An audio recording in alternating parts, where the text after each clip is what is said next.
Les accords de Paris, c'était 1,5 degré. Ce qui est engagé, c'est 2,3 degrés de réchauffement dans globalclimat.com du 16 février 2021.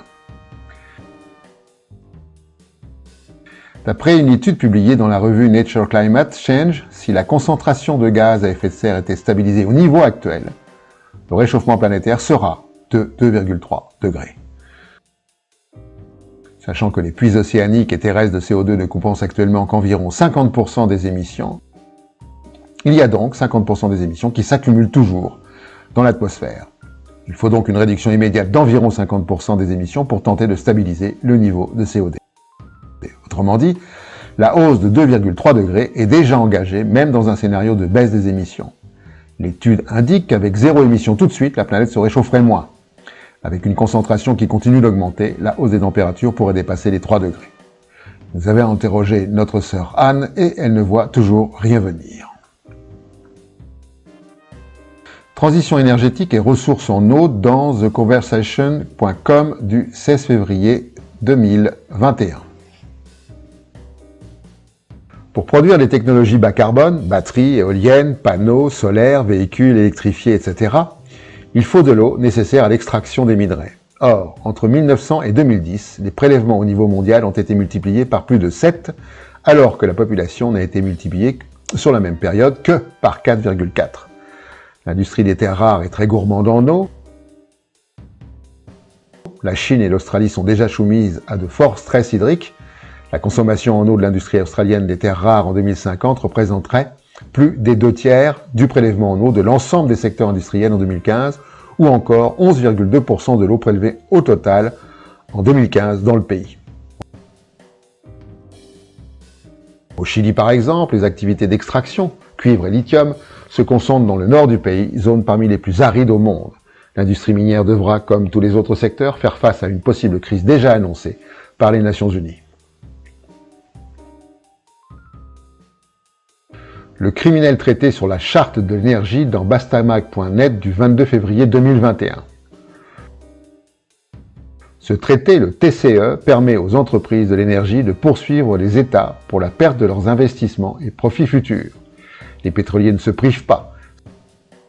136 affaires recensées d'entreprises qui attaquent des États auprès de tribunaux d'arbitrage basés à Washington, Stockholm ou La Haye.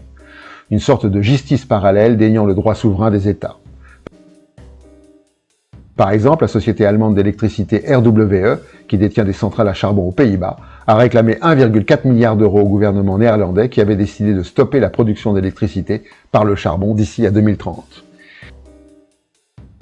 Si les États européens menaient des politiques énergétiques afin d'atteindre la neutralité carbone d'ici 2050, ils devraient multiplier les réformes énergétiques et prendre le risque d'être attaqués par des entreprises d'énergie, risquant des condamnations d'un montant de 344,6 milliards d'euros, soit 2 fois son budget annuel.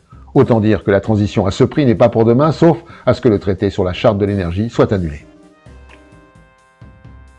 Pourquoi il faut que la pandémie dure dans dndf.org du 21 février 2021.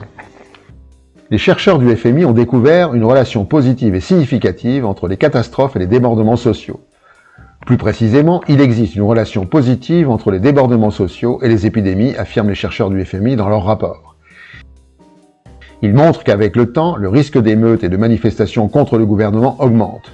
De plus, disent-ils, le risque de crise politique grave, événements pouvant faire tomber les gouvernements, qui surviennent généralement dans les 2 années suivant une épidémie majeure, augmente.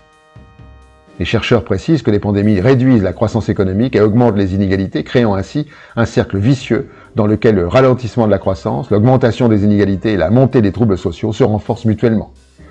Le rapport conclut que l'agitation sociale était forte avant la pandémie et s'est modérée pendant la pandémie, mais si l'on se fie à l'histoire, il est raisonnable de s'attendre à ce que lorsque la pandémie s'atténuera, des explosions sociales réapparaissent. Il est donc souhaitable pour les pouvoirs en place que la pandémie perdure. Ces pays qui ne veulent plus être les poubelles du monde dans monsieurmondialisation.org du 27 février 2021. En 2016, parmi les 15 millions de tonnes de déchets plastiques, les 16 millions de tonnes de papier usé et les 2 millions de tonnes de matières textiles usées, environ 40% ont été déposés en Chine.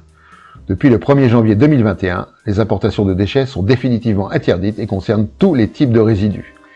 La Thaïlande, après avoir interdit pendant 3 mois les importations de déchets plastiques en 2018, a annoncé son intention de rendre cette mesure permanente en 2021.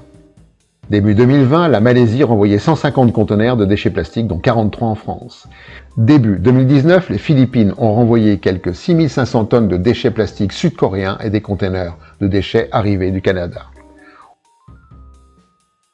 Au printemps 2019, l'Inde a annoncé qu'elle interdirait elle aussi les importations de déchets plastiques, tout comme le Vietnam qui a programmé la mise en place de cette mesure d'ici 2025.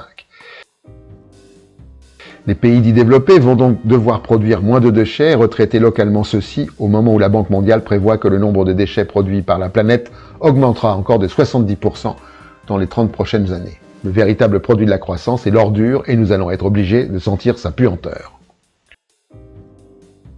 Et pour finir, la connerie de la semaine.